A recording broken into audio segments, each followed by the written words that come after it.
Hello, I'm Chris Herman, and I work on transportation-related issues on your behalf here in Olympia. I'm with the Washington Public Ports Association. We're about halfway through our 2021 legislative session, and as we begin to transition from policy bills to budget conversations, we thought it was a great time to connect with you and tell you about the 5 proposals that have come forward so far this session that could lead to additional funding for transportation. Now, it's still early and proposals can and will change, but here goes. Let's jump right in. The first proposal is called Forward Washington, and it was actually introduced by Senator Hobbs back in 2019. Forward Washington is a plan that has 2 tracks. One, which would collect revenue from a cap and invest program, and the second is a more standard carbon fee.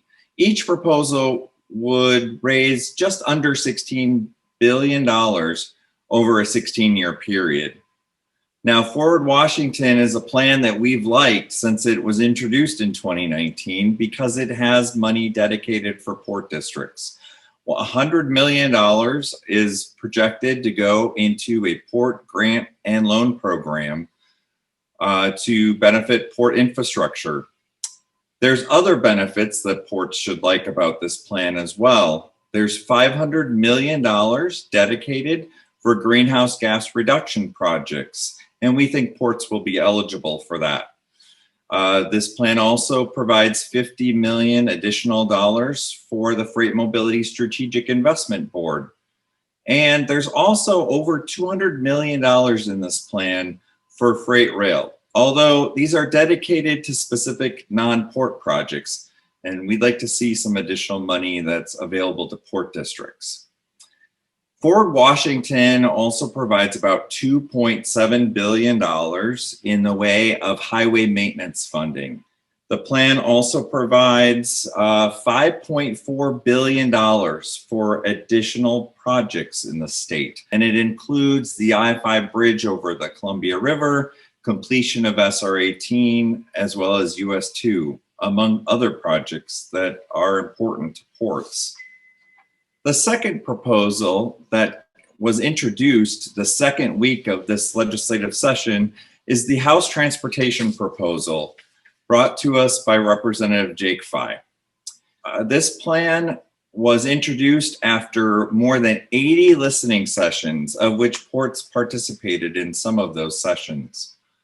And so this plan is also a 16-year plan, raises about $26.8 billion over that time period, and also has 2 major mechanisms for funding. The first is a flat carbon fee of $15 per ton.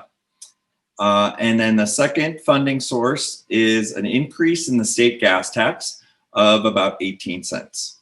So this plan is a little less descriptive on what it would provide ports, although the Representative Fye has told us that he intends to put the increase in diesel tax into freight-related projects. So that would be about $386 million into freight projects. There's also $2.5 billion dedicated for greenhouse gas emission reduction projects. Again, we feel that ports will be eligible for this funding.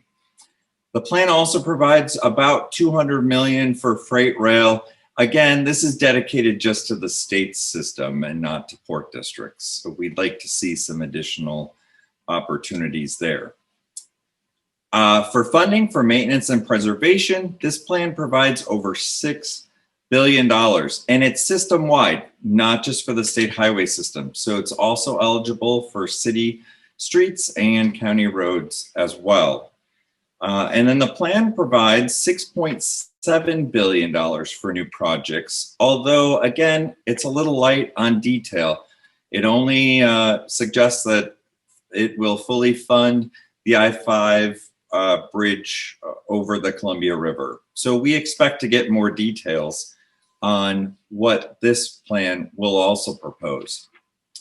The third proposal that has been released is the Evergreen Transportation Plan. And this is brought to us by Rebecca Saldana, the senator from Seattle. She's vice chair on the Senate Transportation Committee. And this plan proposes to raise $19.4 billion, again, over 16 years. It doesn't specify if it's a cap and invest or a carbon fee, but it looks to raise about $5 billion from one of those two mechanisms.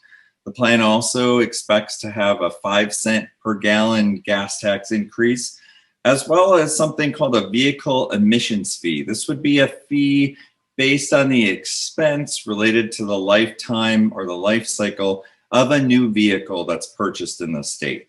And that's expected to raise about $3.3 billion. Again, this plan's a little light on details when it relates to Port District benefits, but it does earmark $50 million for additional investments into freight rail projects in the state. It also provides $3 billion for maintenance and preservation, although only about $100 million of that for local roadways. And again, it does have money for new projects, about $5.4 billion for new projects, including the I-5 bridge and the US 2 trestle, the most of which of that is earmarked for what's called emerging projects. So projects that would come forward, maybe not this year, but at some point in the future. The fourth plan was introduced just 2 weeks ago by Senator King. And this plan looks to reallocate the state sales tax on vehicles. It looks like it will raise about $10 billion over an 8-year period. And most of that is going to go to the state's highway system for maintenance and preservation, about $5 billion. About $1.7 billion of Senator King's plan is earmarked for new projects. Now, unfortunately, it looks like these projects aren't fully funded. So as he provides $1.7 billion for the Columbia River Bridge project, as well as the Hood River project and the West Seattle Bridge. The last proposal just had a hearing earlier this week, and it's called Washington Strong. It was introduced by Representatives Lekanoff and Shoemake, as well as Senator Loveland. The plan would look to assess a $25 per metric ton fee on carbon. And at this point, it looks like it raises about $5.6 billion over just the first 4 years. However, this plan is much more broad in what the dollars can be spent on. And so right now, if we look at this plan closely, it only really allocates money for projects that reduce greenhouse gas emissions.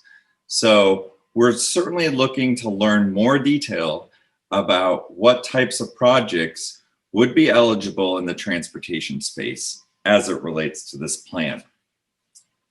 So we look forward to continuing the conversation as we learn more about these different proposals and how they change. We're expected to get bill language within the next couple of weeks so we can really start to dive in and look at the details again at that time. We always look forward to your feedback and your input as we begin and continue the conversation around increasing transportation funding in the state of Washington. Thank you.